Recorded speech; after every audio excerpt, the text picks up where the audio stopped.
सुप्रभात बच्चों।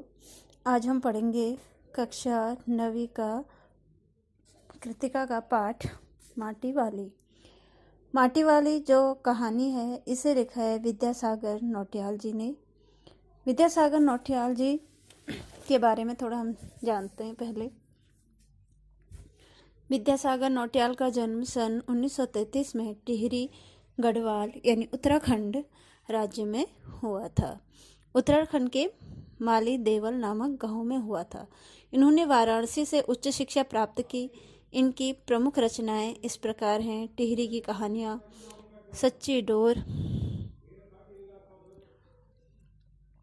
उलझे रिश्ते, बिम अकेली, सूरज सबका, उत्तर बायां है, झुंड से बिछुड़ा उपन्यास है इनका, मोहन गाथा जाएगा इनकी एक आत्मकथ्य है आदि। नौटियाल जी ने पहाड़ी जीवन के लिए विशेष रूप से टिहरी गढ़वाल के क्षेत्र में जो है उनके जीवन के यथार्थ का वर्णन किया है इस कहानी में।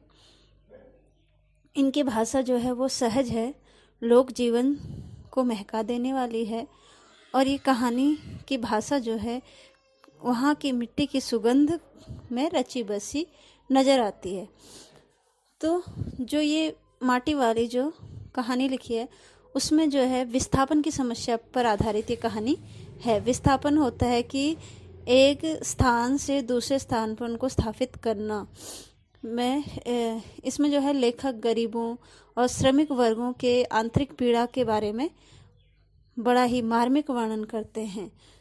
सर्वोच्च न्यायालय तथा राज्यों के उच्च न्यायालयों ने भी जो है इस गंभीर स्थिति पर चिंता व्यक्त की है। गरीब व श्रमिक वर्ग इस समस्या से कैसे जूझ रहे हैं, लेखक ने इसके बारे में बड़े संवेदनशील चित्रण किया है। इसके बारे में यह समस्या को गंभीरता से लिया जाना चाहिए, ऐसा भी उन्होंने इस कहानी में बताया है। अब देखिए हम कहानी पढ़ते हैं। माटी वाली। माटी वाली जो होता है मिट्टी बेचने वाली होती है। एक औरत होती है, बुढ़िया होती है, वो क्या होती है, मिट्टी बेचती है। आप उत्तराखंड राज्य में अगर कभी जाओ तो वहाँ जो है जो घर होते हैं वो कैसे बने होते हैं कि उनकी छत जो होती है वो नीचे ढलान होती है उनकी, और उसके अंदर जो है वहाँ बहुत ज़्यादा ठंड होती है। इसलिए जो घर में जिससे लिपाई होती है, जैसे हमारे यहाँ क्या होती है, सफ़ेदी होती है घर के अंदर, तो वहाँ वो किससे करते हैं, मिट्टी से लीपते हैं, जिससे कि घर क्या रहते हैं, गर्म रहते हैं। तो माटी वाली नाटे कद की एक हरिजन बुढ़िया, हरिजन होते हैं जो नीची कास्ट के होते हैं, अनुसूचित जाति के होते हैं, उनको बोलते हैं हरिजन बुढ़िया। वो बुढ़िया थी जो घर घर में लाल मिट्टी पहुंचाती थी। तो वह क्या करती थी, दूर से लाल मिट्टी लाती और हर घर में पहुंचाती थी। उसका कोई प्रतिद्वंदी भी नहीं था, यानी उसके जैसा कोई ऐसा काम करने वाला और वहाँ कोई नहीं था। कोई भी घर ऐसा नहीं था कि जहाँ जो है मिट्टी बेचने न जाती हो। लोगों की रसोई और भोजन कर लेने के बाद अपने चूल्हे चौके की लिपाई के लिए इसी प्रकार की मिट्टी की आवश्यकता होती है। अतः हर घर में साफ लाल माटी की आवश्यकता पड़ती है। साल 2 साल में मकान के कमरों को लीपने तथा दीवारों को गोबरी लिपाई करने के लिए लाल मिट्टी की जरूरत पड़ती रहती है। माटी वाली के नित्य नए ग्राहक बनते जाते हैं। अब देखिए जो माटी वाली छोटे कद की जो हरिजन महिला थी, बुढ़िया थी, वो क्या करती है, हर घर में मिट्टी पहुंचाती है और उसके जैसा कोई मिट्टी पहुंचाने वाला उसका प्रतिद्वंदी यानी और कोई उसका बराबरी करने वाला नहीं था। वो हर घर में क्या पहुंचाती थी, मिट्टी पहुंचाती थी। मिट्टी को क्या करती थी, बेचती थी। और उस मिट्टी का उपयोग जो है लोग क्यों करते थे, रसोई में अगर वो भोजन बनाते थे उसके बाद जो है आज भी जो है वहाँ उत्तराखंड में रसोई बनाने के बाद लिपाई की जाती है लाल मिट्टी से, और घरों में भी लिपाई की जाती है। तो चूल्हे चौके के बाद यानी खाना बनाने के बाद ही जो है लिपाई की जाती थी, चूल्हे चौकों को लीप दिया जाता था। और कभी कभी तो क्या करते थे, साल भर में या 6 महीने में जो है घर की लिपाई भी वो करते हैं लाल मिट्टी से। और 2 साल में भी हो सकती है वो लिपाई। कमरों को लीपते हैं, तो लाल मिट्टी की ज़रूरत जो है लीपने के लिए पड़ती है। लीपने के लिए उसकी ज़रूरत पड़ती है। माटी वाली जो है हर दिन जो है उसके नए नए ग्राहक बनते थे। जैसे आज किसी की मिट्टी लाई तो कल किसी दूसरे ने कह दिया, इस प्रकार उसके ग्राहक बनते रहते थे। माटी वाली का कंटर की पहचान, यानी जो माटी वाली थी वो मिट्टी किस में लाती है, कनस्तर में लाती थी। जैसे आपने देखा होगा जिसमें हम ऑयल वगैरह लाते हैं, जो सरसों का ऑयल होता है तो उसके कनस्तर होते हैं, आप तो जानते हो, उनको बोलते थे कंटर। उस कनस्तर को क्या बोला जाता है, कंटर। तो माटी वाली जो है अपने सिर पर फटे पुराने कपड़ों की डिल्ले बना लेती, यानी एक क्या बना लेती थी, उसके नीचे रखने के लिए एक फटे कपड़ों का डिल्ले होता है कि जिससे कि उसके सर पर जो है उस कंटर का जो है निशान ना पड़े, इसलिए उसे वो नीचे से कंटर के नीचे से रखती थी। तो जिस पर वह अपनी चिकनी मिट्टी का कनस्तर यानी कंटर टिकाए रखती है, उसके ऊपर किसी ने भी ढक्कन नहीं देखा। उस कनस्तर के ऊपर कोई ढक्कन नहीं था। कनस्तर के ऊपरी हिस्से को वह काटकर फेंक देती थी, और जिससे उसे मिट्टी भरने में और उतारने में सुविधा हो सके। अगर ढक्कन होता तो उतारने में उसे दिक्कत होती, तो इसलिए उसने क्या किया था, सारे ऊपर का जो हिस्सा था वो पूरा ही काट के अलग फेंक दिया था, जिससे कि उसे परेशानी ना हो कनस्तर में मिट्टी भरने में और उसे उतारने में। उसके सिर पर रखे एक कंटर यानी कनस्तर को लोग दूर से ही पहचान लेते थे। दूर से लोग पहचान लेते थे कि जो है ये मिट्टी वाली आ गई है, यानी इसने अपने सर पर क्या रखा है, कनस्तर रखा है। माटी वाली जो है वो रोटी भी, उसका रोटी छिपाना। एक दिन माटी वाली जो है शहर में माटी बेचने के लिए निकली। रास्ते में एक छोटी लड़की कामिनी दौड़ती हुई उसके पास पहुंची, और उस लड़की ने माटी वाली को अपने घर आने के लिए कहा। तो एक दिन क्या हुआ कि माटी वाली जो है शहर में माटी बेचने के लिए निकली, तो रास्ते में उसने एक छोटी लड़की कामिनी को दौड़ते हुए देखा और उसके पास वो पहुंच गई। उस लड़की ने माटी वाली को अपने घर आने के लिए कहा, और घर की मालकिन ने माटी वाली को मिट्टी का कनस्तर घर के आंगन में उतारने को कहा। तो वो लड़की ने जो है अपने घर ले गई उसको, और उस लड़की की जो माँ थी यानी मालकिन थी उस घर की, उन्होंने माटी वाली को बोला कि ये कनस्तर जो है मेरे आंगन में ही रख दो। उसने माटी वाली को 2 रोटी खाने के लिए दी, और उसने एक रोटी अपने सिर में बांध ली, उस डिल्ले में जो पुराना कपड़ा था उसमें बांध ली, और एक कोने में बांध ली, और स्वयं जो है क्या करने, वैसे ही मुंह को चलाने लगी, यानी दिखाने लगी कि मैं रोटी खा रही हूँ। जैसे कि वो रोटी खा रहे होगे, यानी मुंह में कुछ भी नहीं था और फिर भी ऐसे मुंह को चला रही थी मानो वो रोटी खा रही हो, क्योंकि उसने एक रोटी जो है अपने उस डिल्ले में छुपा रही थी। वास्तव में उसने अपने पति के लिए एक रोटी छिपा ली थी। वो रोटी उसने किसके लिए छिपाई थी, अपने पति के लिए। यह रोटी देखकर उसका पति जो है प्रसन्न हो उठता था। और वो बूढ़ी जो औरत थी उसका पति भी था। मालकिन का पुरानी वस्तुओं से लगाव। अब जो उस घर की जो मालकिन थी उसका जो था पुरानी चीज़ों से बहुत लगाव था, उसके बारे में बताया है। मालकिन ने उसे पीतल के गिलास में चाय दी, तो वह चाय को बहुत अच्छा साग बताती है। माटी वाली ने कहा कि ये पीतल के गिलास तुम्ही ने संभाल कर रखे हैं, वरना अब ये कहाँ दिखते हैं घरों में। मालकिन ने कहा संभाल कर रखे हैं, वरना अब ये कहाँ दिखते हैं घरों में। मालकिन ने कहा कि ये हमारे पुरखों की गाढ़ी कमाई की निशानी है। उन्हें पुरानी चीज़ों से बहुत लगाव है। हमारे पूर्वजों ने न जाने कैसे तंगी के दिनों में 2-2 पैसे करके जोड़कर ये चीज़ें खरीदी होंगी। उनकी आजकल के लोगों की नज़रों में कोई कीमत नहीं है, लेकिन मैं तो पुरखों की कमाई की निशानी को व्यर्थ में नहीं बहा सकती। तो जो मालकिन थी जिसके घर के आगे आंगन में जो है उस बुढ़िया ने जो है क्या रखा था, माटी का कनस्तर रख दिया था। तो वो उस मालकिन को जो है पुरानी चीज़ों से बहुत लगाव होता है, उसके बारे में बताया है।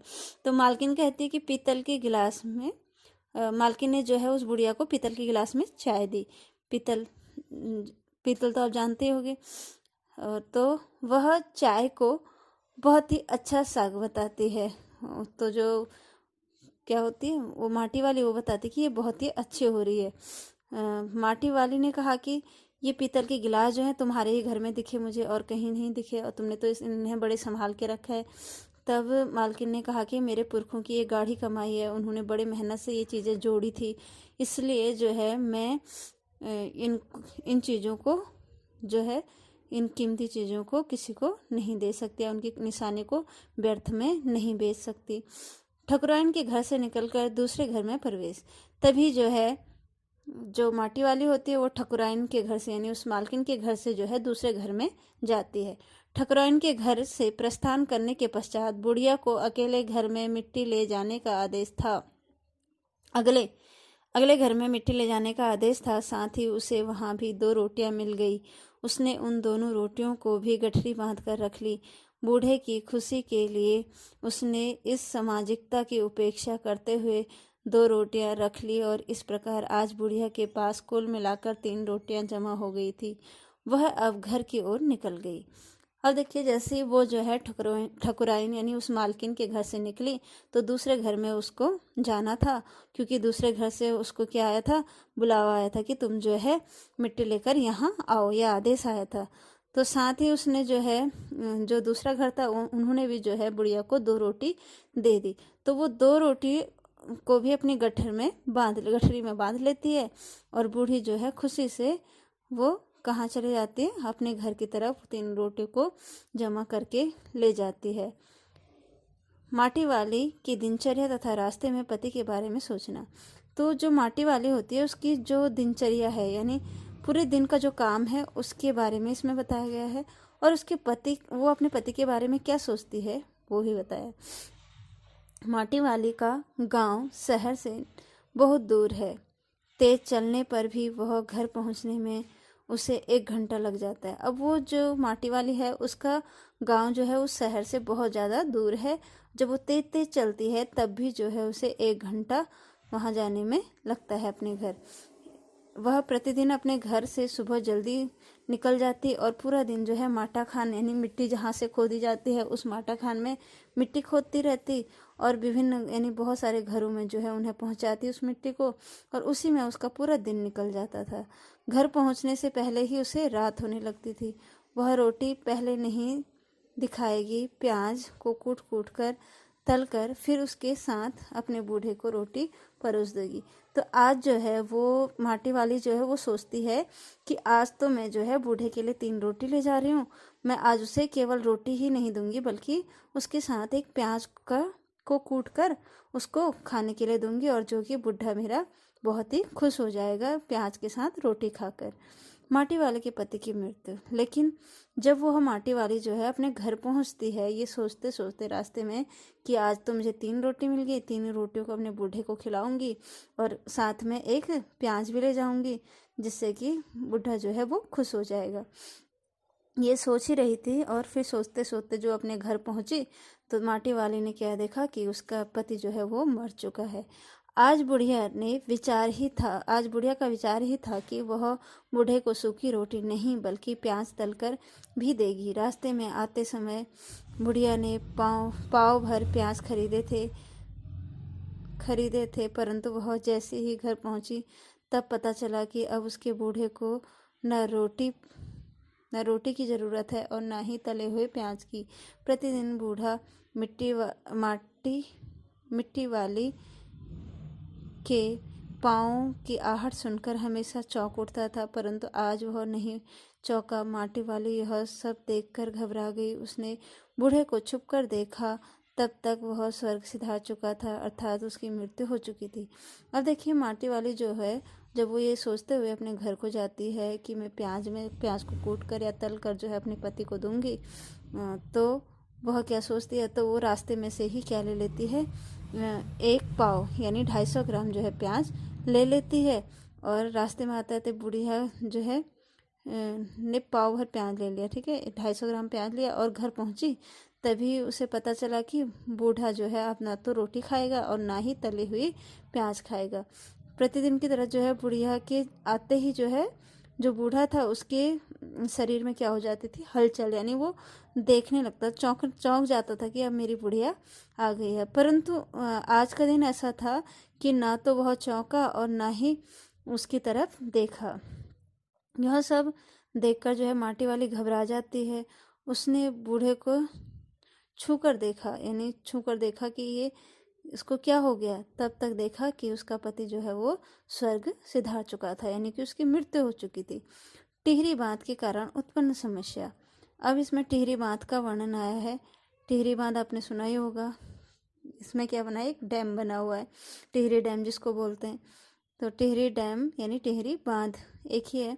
माटी वाली ने विस्थापित होने वाले लोगों के साथ पुनर्वास अधिकारी के पास पहुंची। अधिकारी ने उससे घर के कागज दिखाने को कहा। उसके पास ऐसा कोई कागज नहीं था, इसलिए उसे सरकारी सहायता नहीं मिली। माटी वाली को चिंता हुई कि बांध बनाने के बाद वह क्या खाएगी। टिहरी बांध की 2 सुरंगों के बंद होने से शहर में पानी भर गया। शहर में भगदड़ सी मच गई। लोगों के घर बाढ़ से डूब गए और साथ ही सारे शमशान घाट में डूब गए। लोग शहर छोड़कर जाने लगे। माटी वाली अपनी झोपड़ी में बैठी रही और हर आने जाने वाले से एक ही बात कह रही थी, गरीब आदमी का शमशान नहीं उजड़ना चाहिए। अब देखिए, ये घटना उस समय की है जबकि टिहरी बांध बना था, यानी टिहरी डैम बना था। तो उस समय उस डैम को बनाने के लिए वहाँ टिहरी में जो लोग रहते थे, यानी टिहरी शहर के जो लोग थे, तो उन लोगों को वहाँ से दूसरी जगह विस्थापित किया गया, यानी दूसरी जगह भेज दिया गया। उन्हीं लोगों को भेजा गया जिनके पास कि उनके अपने घर थे या उस घर के कोई कागजात थे। लेकिन जो बुढ़िया थी उसके पास तो अपने घर के कोई कागजात भी नहीं थे, इसलिए जो है उसे कोई सरकारी सहायता भी नहीं मिली। और माटी वाली को चिंता हुई कि अब बांध बनने के बाद क्या होगा, कि ये सब खाली हो जाएगा। और टिहरी बांध की जो सुरंगों को अगर बंद होने से शहर में पानी भर गया तो शहर जो है उसमें भगदड़ मच गई। क्या हुआ फिर, वो टिहरी बांध को बनाने के बाद जो है सुरंगों को बंद कर दिया गया और सारा पानी जो है उस शहर में भर गया। और शहर में क्या होगी, सब लोग इधर उधर जाने लगे, यानी वहाँ से छोड़ के जाने लगे। लेकिन एक बुढ़िया ही ऐसी थी, माटी वाली बुढ़िया ही ऐसी थी जो अपनी झोपड़ी में बैठी रही और हर आने जाने वाले को क्या कहती रही कि गरीब का शमशान नहीं उजड़ना चाहिए, कि अब हमारा जो है यही शमशान है, यानी यही हमें मरना है। तो हमारा ये भी उजड़ गया तो हम कहीं नहीं रह सकते। इस प्रकार से जो है एक माटी वाले की व्यथा को इसमें लेखक ने जो है दिखाया है। तो जो टिहरी बांध था, उस बांध को बनाने के लिए जब सरकार ने जो है आदेश दे दिया तो उस बांध को बनाने का बहुत ज़्यादा वहाँ उत्तराखंड में विरोध भी हुआ था।